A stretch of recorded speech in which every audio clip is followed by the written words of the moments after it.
Այսօր միջազգային համայնքը նշում է մարդու իրավունքների համընդհանուր հռչակագրի ընդունման օրը։ Այն փաստաթուղթը, որը ձևակերպեց համամարտկային արժանապատվություն, ազատության եւ իրավական անվտանգության հիմքերը։ Այս օրը կարևոր առիթ է ոչ միայն հիշելու հռչակագրի ծնունդը,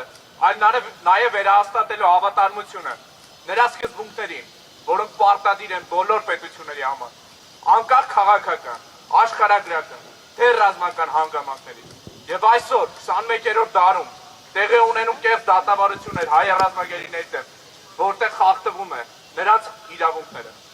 Հայ ռազմագերիների պահման պայմանների վերաբերյալ հասանելի տեղեկությունները ցույց են տալիս մի շարք հիմնարար խնդիրներ։ Գերիները երկարատև ժամանակ զրկված են լինում ընտանիքի հետ կապ հաստատելու հնարավորությունից, ինչն իր հերթին խախտում է միջազգային մարդասիրական իրավունքի կարևոր պայմաններից մեկը։ Զեկույցներում ընդգծվում է նաև, որ նրանց նկատմամբ իրականացվող բարույթները, ինչպես նաև պահման ռեժիմը, չեն ապահովում գերիների համար սահմանված նվազագույն երաշխիքները։ Գերության ընթացքում նրանց իրավունքների իրացումը սահմանափակված է։ Այցելությունների սահմանափակում, փաստաբանի լիարժեք հասանելիության բացակայություն, առողջական վիճակի վերաբերյալ տեղեկատվության պակաս եւ գործերի քննության ընթացքում գերիների իրավունքների ոչ պատշաճ ապահովում։ Այս պայմաններում յուրաքանչյուր գերի ոչ թե պարզապես ազատությունից զրկված անձ է, այլ մի իրավիճակում գտնվող մարդ, որի նկատմամբ կիրառվող ընթացակարգերը չեն համապատասխանում միջազգային չափանիշներին։ Գերեվարումը պահում է դատավորության գործընթացները ոչ միայն իրավական, այլև ինստիտուցիոնալ գնահատման կարիք ունեն, հաշվի առնելով դրանց թափանցիկության լուրջ պակասը։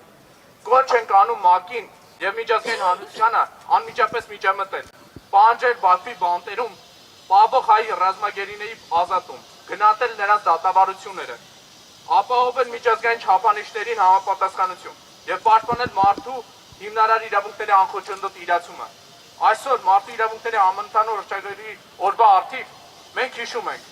որ իրավունքները չեն սահմանափակվում միայն տողերով։ Այդ իրավունքները պաշտպանում են պաշտպանություն, արձագանք եւ գործողություն։ Բաքվի բանտերում պահվող հայ ռազմագերիները պահանջում են մեր ուշադրություն, միջազգային պատասխանատվությունը։ Աշխարհը, որը հավատում է արդարության եւ մարդու արժանապատվության սկզբունքներին, չի կարող լռել։ Այդ լռությունը կլինի անպատասխանատվության ու անարդարության հավանություն։